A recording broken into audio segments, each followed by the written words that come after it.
Hey everybody, I just wanted to show you how easy it is to assemble one of our reflector ovens. This is the oven when it's all built. I thought if I showed it to you now and I can explain a couple things to you. All we're going to do is to take these two smaller sides right here and insert these larger pieces into it.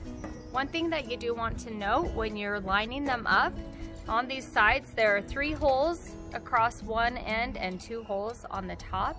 Whichever you decide to use, you want to make sure that it matches on this side as well. So the 3 holes are used for cookie sheets, if you're going to use a cookie sheet to do your cooking. If you're going to just use the 2 holes, that's for a muffin tin. You would then make sure that those are the ones you match on both sides. So that's really the biggest key. I also wanted to show you the back where these large ends curve together. That's where you're going to insert them into where the V comes together, is where the curved ends go. It's really that easy, and I will show you how it's done.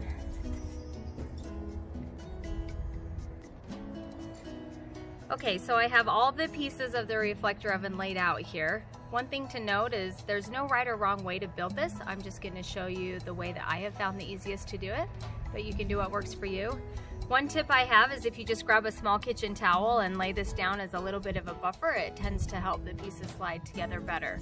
So you take your first small piece and you set it on the towel, and I like to keep the V toward me. It makes it a little bit easier as I go.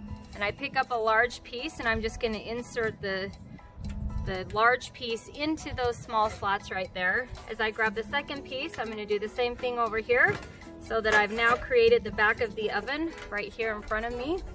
When I pick up my next small piece, I'm just going to double check that my holes match the piece that's laying on the table. I have the 2 holes on top on this piece, it matches the bottom, so I'm going to go ahead and take this one and I'm just going to slide it into these slats right here, just like this. This now creates the other side of the oven.